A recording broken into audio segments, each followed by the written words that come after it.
Fox 17. And now your host, Dr. James Haney. Thank you and welcome to the show this morning. The topic this morning is the athletic program at Tennessee State University. And we're fortunate to have with us this morning two persons to talk about the athletic program at Tennessee State University, the athletic director, Mr. Howard Gentry, Jr., and along with Mr. Howard Gentry, Jr., the head football coach at Tennessee State University, Mr. Bill Davis. And gentlemen, let me welcome both of you to the show this morning. Thank you. Thank you. And I know that both of you relish the opportunity to talk about Tennessee State University and the athletic program, and we do want you to give us some information relative to the program this morning. But Coach Gentry, before we get involved in Tennessee State University, let's talk about you and Coach Davis. Give us some background information about some of the things that were important in your careers before you became involved in what you're doing now.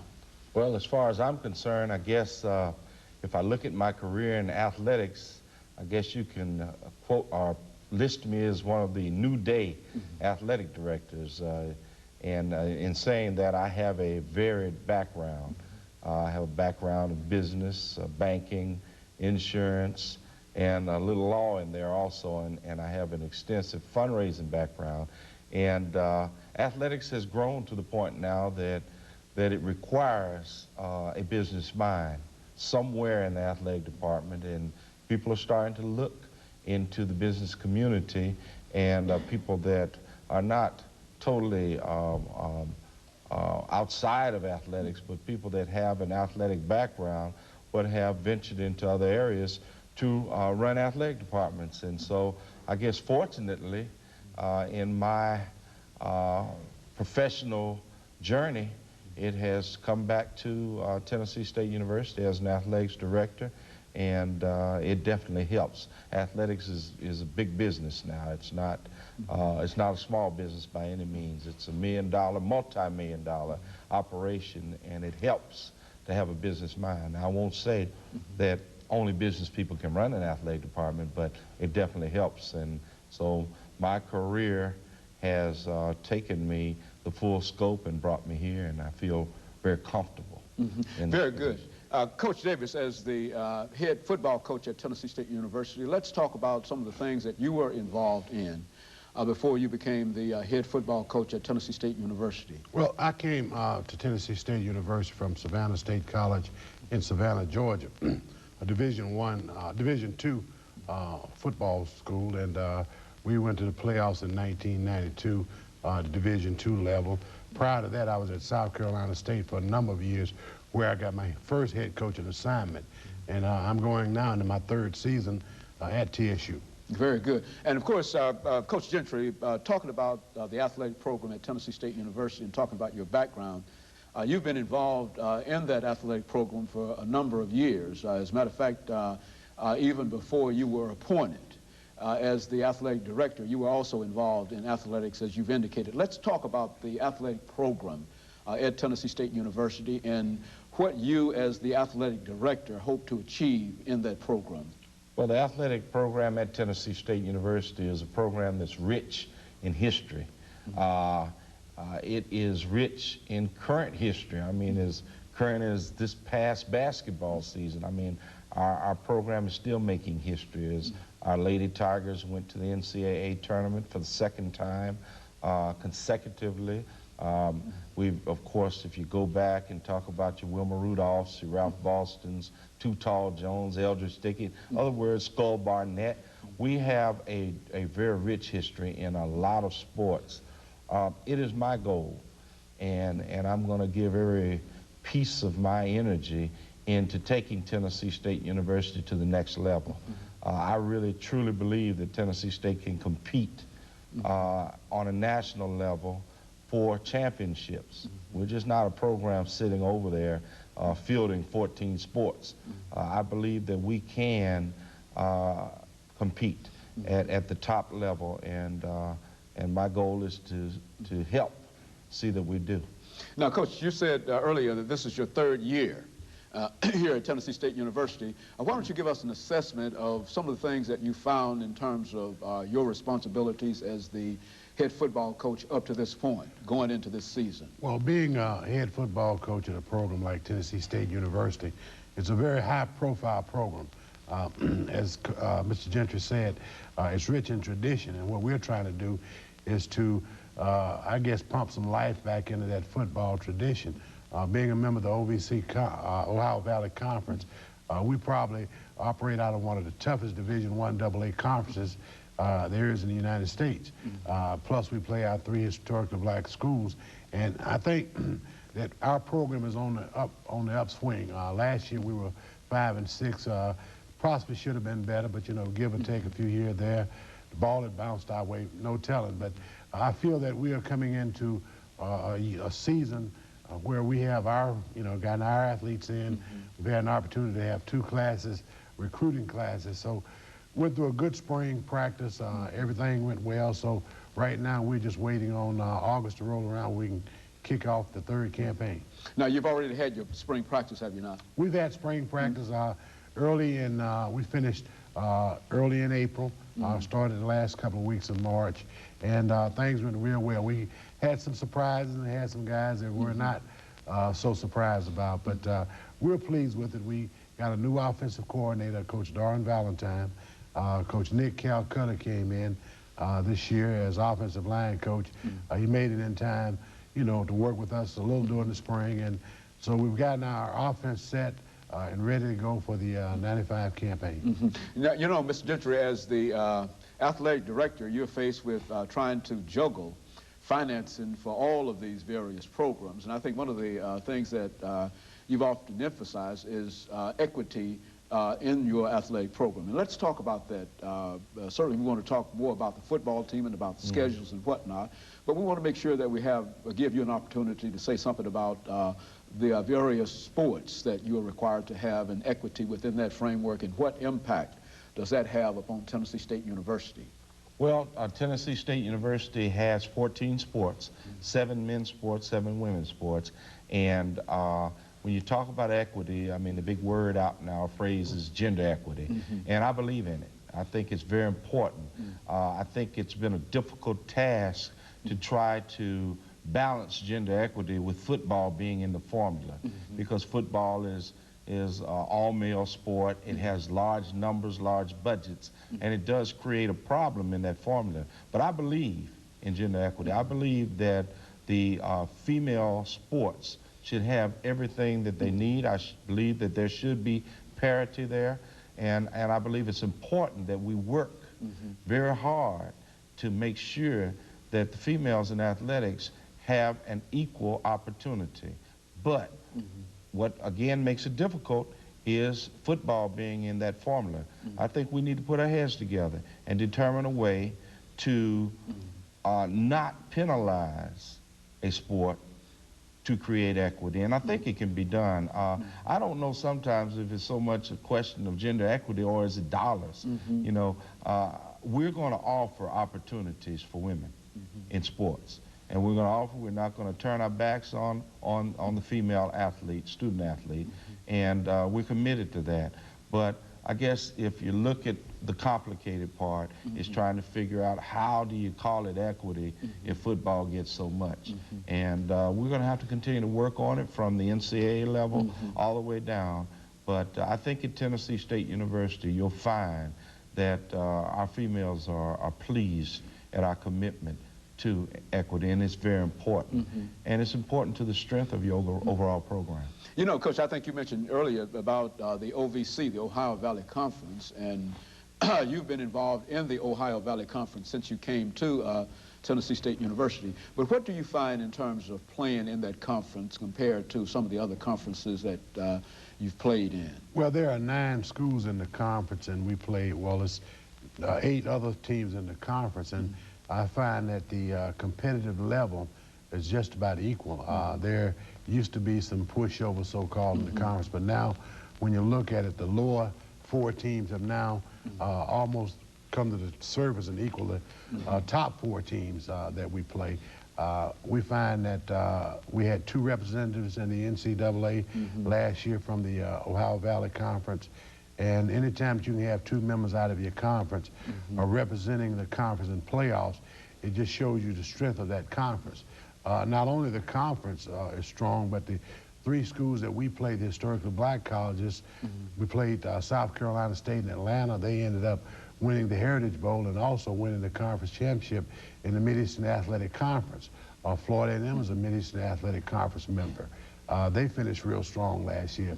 Jackson State had what they call a so-so year, but they were on the winning side of the ledger. So I guess we play 11 games that are probably the toughest in Division I AA, and hoping that we can get up and have a representative year in terms of won losses and try and make the the playoffs or win the OVC Conference Championship. You know, Coach Gentry, many people might not know, speaking of the Ohio Valley Conference, that your father, the late Howard Gentry Sr., played a significant role in terms of creating a situation so that Tennessee State University could become involved in the Ohio Valley Conference. Following him by a number of years, how do you see your relationship within that conference with the other schools, and what do you think that it brings to Tennessee State University as well as what Tennessee State University brings to the Ohio Valley Conference? Well, and my role is to just continue the athletics program and tradition. As far as the Ohio Valley Conference, it goes back to the 60s. Dr. Davis had a desire to move into the Ohio Valley Conference way back. And of course, the conference did not accept us. Then in the 70s, TSU made another bid. And the reason that TSU made a bid into the conference, if you didn't know, TSU has always been independent. Dr. Davis wanted to see TSU compete at the highest level. He wanted to see All-Americans. We had a bunch of black All-Americans. He felt that TSU could create All-Americans, national All-Americans. He believed that TSU should be able to compete for national championships. And he felt that that conference was an avenue in which to do that. As far as us being in the conference right now, I think it's outstanding exposure. It's a lot of competition. As far as our sports other than football, it's the best place we could ever be. Right now, football is okay, but if I had my wish, I'd rather that the conference did not require as many conference football games as they do, because we need to play our historical rivals. We need to play them. We need to play it for revenue. We need to play it for the best interests of our fans. And it's just something we need to do. So we're working with the conference right now to see if we can cut back on the number of required games that we play in football and see if we can't work this thing out. I don't have a problem with the conference per se. I just know that what's best for TSU is for us to have an opportunity to play 1 or 2 more of our rival football games, and that will have an impact on our budget that would be very, very positive. Now, what about that impact on the budget? I mean, the difference between playing as an independent and playing as a member of the conference. So let's have the two of you speak to that as an issue. Well, you want to talk to that? Well, first? I think, first of all, looking at it from a football perspective, there are a lot of schools that we're not playing that Tennessee State once played, such as your Gramblin's, on a yearly basis, your Southern universities and schools of that nature. If they were added to our schedule, it would bring a lot more fan interest, because a lot of our fans have more in common with those schools than they do, with the OVC schools, Ohio Valley Conference schools, such as Moorhead, Southeast Missouri schools of that nature. So we would definitely see a difference in our fan interest picking up from week to week if we were able to play more historically rivals such as Mr. Gentry was speaking of. What about the financing? I think you're concerned about what does that mean? I would say if we play Moorhead, our revenue from that game would probably be $4,000. If we played Grambling, the revenue would probably be $104,000. So that's so you talk about that kind of dollars. And what do we bring to the conference? What we bring is a crowd everywhere we go. The conference, unfortunately, with some games, does not reciprocate. And again, it's not that the conference doesn't want the people to come. It's just not a crowd drawing conference with some of our teams, such as your Moorhead, such as your teams like Southeast Missouri that's way out in Cape Girardeau, Missouri. Not anything that is planned or any forethought. It's just the fact that they're not our rivals, so they don't come to our games, and we still bring more to them. I don't say that these games cannot be built into rivalries, but we already have rivalries. And again, if we had a little relief there, we're required to play 8 conference games. That only leaves 3 to go outside. So to just bring in one more non-conference game would probably be, as far as the budget's concerned, $100,000 plus situation as far as revenue is concerned. And so the revenue difference is that great in terms of conference operation, in terms of non-conference operation. And so in reality, you're better off in a sense in the conference, but if you could play a few more games. See, we really can't say that we'd be better off independent because it might upset the fans, because to really make money independent, we'd have to stay on the road. Don't you think so, Coach? Quite a bit. We'd have to stay on the road because you have to play your classics. That's where your big money this games is are. Atlanta and Memphis. Chicago, Indianapolis, you know, those type of places. So there's some pluses and minuses. Plus, you'd have to travel a lot, which cuts into your profits. So the ideal situation, you know, I guess how they say, if I were king, then I'd have a 2-tier conference where we're required to play 6 conference games. Then we could play 5 out of conference. And I think we could survive, don't you, Coach? I think we could. We definitely could, because just adding those 2 more games would definitely help our budget and would help, you know, and because football basically finances, you know, some of the other programs. Basketball, we only have 3 revenue sports. Basketball, men and women, and football. Where in football being the, you know, the largest of those of the 3 sports, and it would definitely, you know, give us an opportunity to maybe put some more money into the coffer of the minor sports such as track and field, women's softball, tennis, and things of that nature. And it would help the conference. Because if we got stronger in our non-revenue sports, it would just make the conference that much stronger, because we've been struggling in our sports like tennis, volleyball, softball, and what have you. Track is coming along because we brought in Chandra Cheeseborough, former Olympian, and Allen Robinson's doing a fine job. But if we could pour more money into our non-revenue sports, it just makes us a stronger conference, I guess, opponent and also member. You know, 2 things that certainly we want to talk about today, and that has to do with athletic eligibility, the NCAA requirement. There might be some young people this morning who might not be prepared to play this year, but they might be juniors or sophomores in high school, and they might wonder about some of the new rulings in reference to qualifying as a college athlete. And let's talk about NCAA athletic eligibility, and then again we want to talk about the stadium. You know, I think that that's a very, very important element. Well, one of the things that's coming into play this year in terms of our eligibility ruling is that each youngster must have 900 or 2.0 on the ACT or the SAT, which will be, I think it'll be 17, and it's on a graduating scale. The 2.5 and the 14 core courses will be added this coming year, 1995-96. So I'd say to all the youngsters that are out there, it's time to buckle up, you know, because you're not going to be able to participate your first year if you do not meet those qualifications. Just recently we had Proposition 48 where 17 or 2.0 or 700 or 2.0, that has been changed just recently with 820 on the SAT. So the academic part of it has become a major part now. I often tell a story that don't tell me about a guy that's 6'5", 290. All of those numbers sound good in terms of height, weight, 40-yard dash speed, but the one numbers that I want to know is how's he doing academically. The SAT and ACT. Very good. And it's very important to high school youngsters.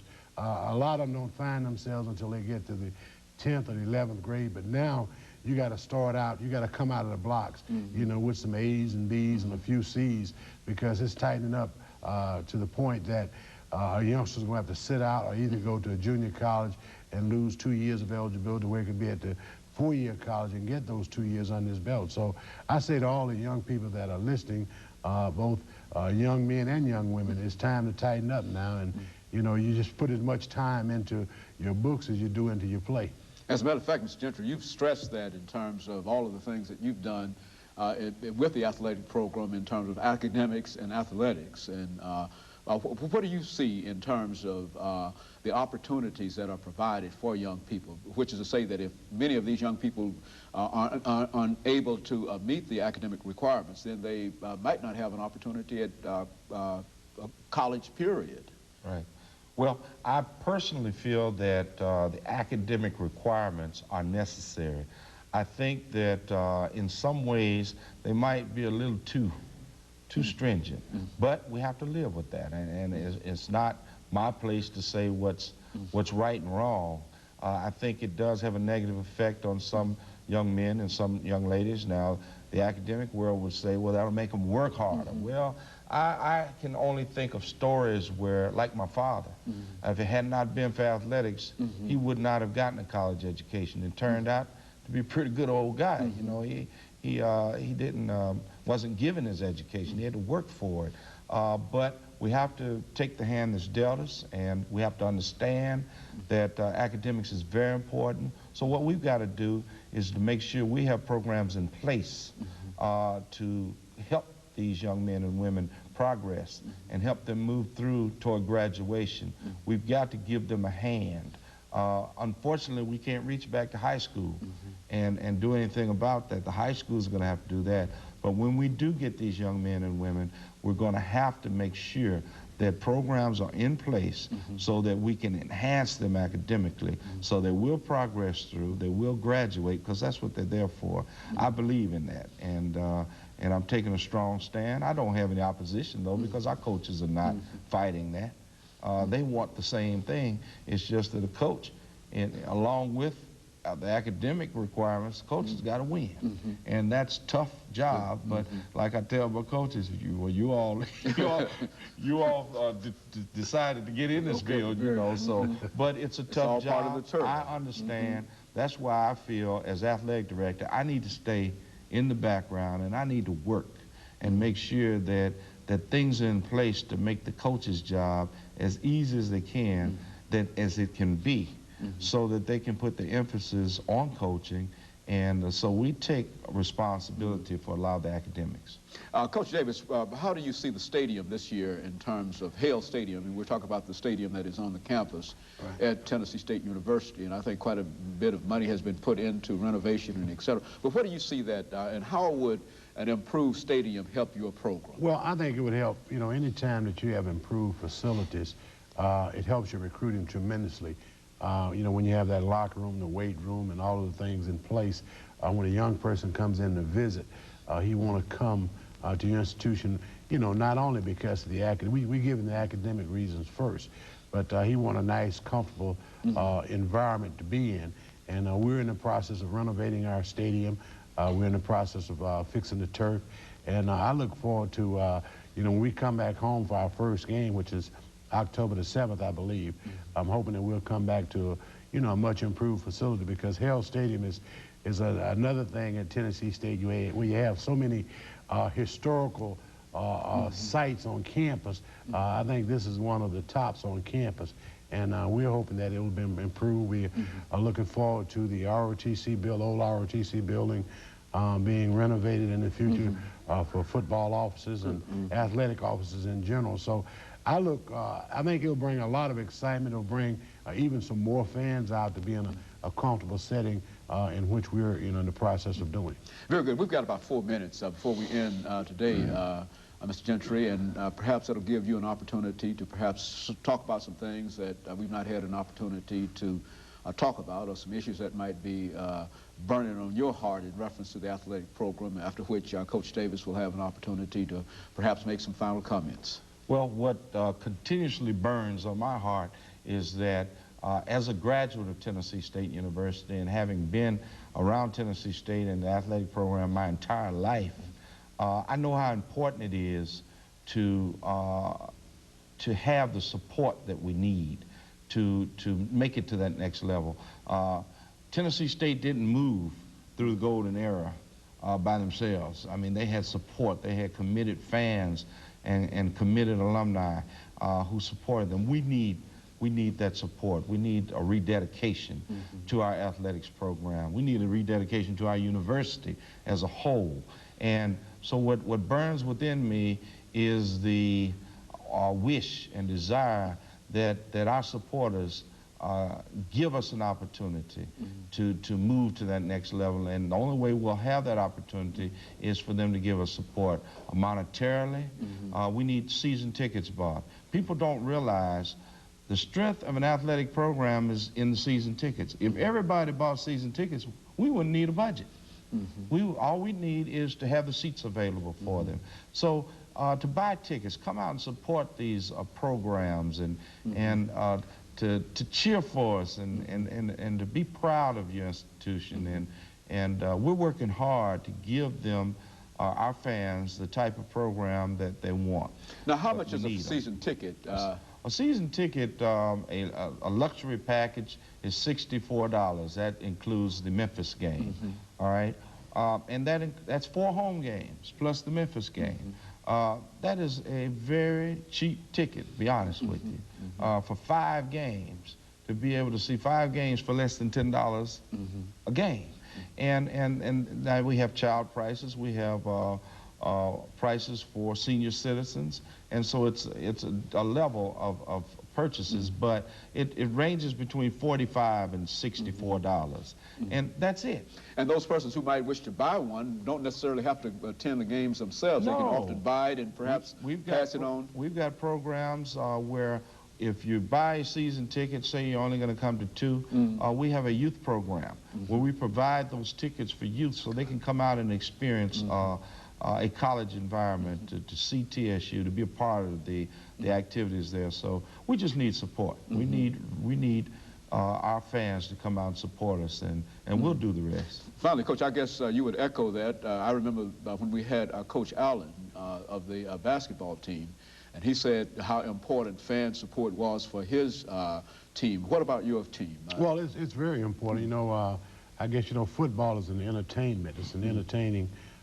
business, and what we try to do is entertain our fans, and we have done, I think, pretty good considering the fact when we came in we didn't have an opportunity to recruit, but our program now is on the rise, and I'm hoping that, you know, our fan support will turn out. We get quite a bit of fan support on the road when we go to Atlanta, when we go to Memphis, and we want those same people and many more to come out to Hale Stadium, because we played before a record crowd this year in Atlanta with 58,000 people in attendance. So we're hoping that our fans will, you know, pick up the interest again and get the old TSU spirit back, and we'll move forward in the 90s. In 10 seconds, give us some statements in reference to your schedule.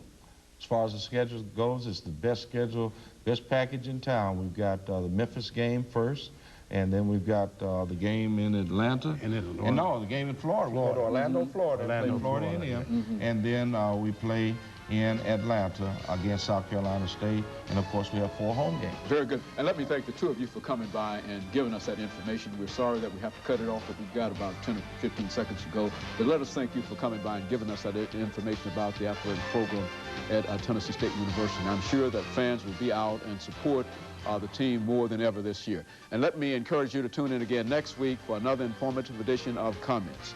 Thank you and good morning.